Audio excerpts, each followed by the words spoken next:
Bonjour à tous et bienvenue. L'augmentation de la concentration des gaz à effet de serre entraîne l'augmentation de la température moyenne du... Ah non, alors ça c'est faux. C'est ce qu'on nous raconte, mais en fait c'est l'inverse.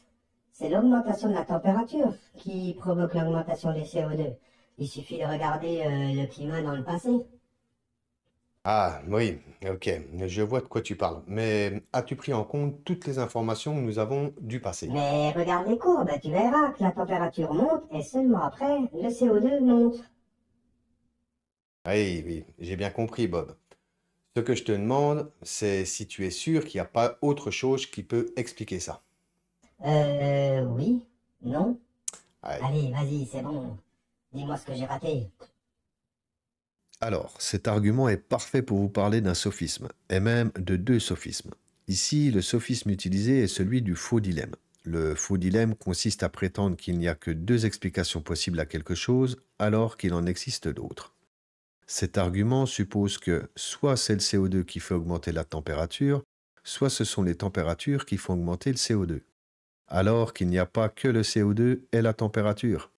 Il y a un autre paramètre d'importance dans cette équation, et ce paramètre, ce sont les cycles de Milankovitch.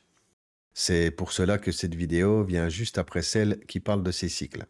Faire ces deux vidéos coup sur coup, ce n'est pas un hasard, car cela me permet de mettre en évidence que parfois, l'existence des cycles de Milankovitch sont utilisés pour dire que le réchauffement climatique actuel est naturel, et parfois, on se garde bien de parler de ces cycles car cela invalide l'argument dont on parle aujourd'hui. C'est le sophisme de la cueillette des cerises, dont j'ai déjà parlé dans la vidéo 3.1.20. Alors effectivement, si l'on regarde le comportement des températures et celui du taux de CO2 aux alentours de moins 240 000 ans, on peut voir que ce sont les températures qui augmentent avant le taux de CO2.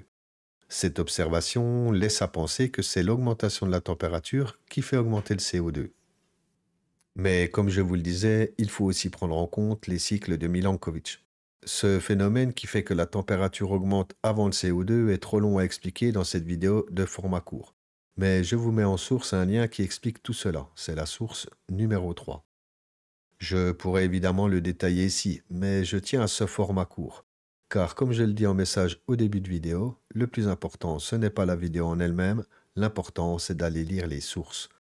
C'est vraiment ce que je cherche à faire avec ces mini-vidéos, vous inciter à les comprendre plus en profondeur.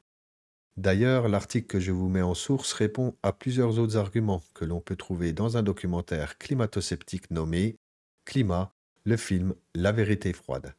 Je vous laisse aussi en source numéro 5 et 6 une analyse de Cédric Riggenbach.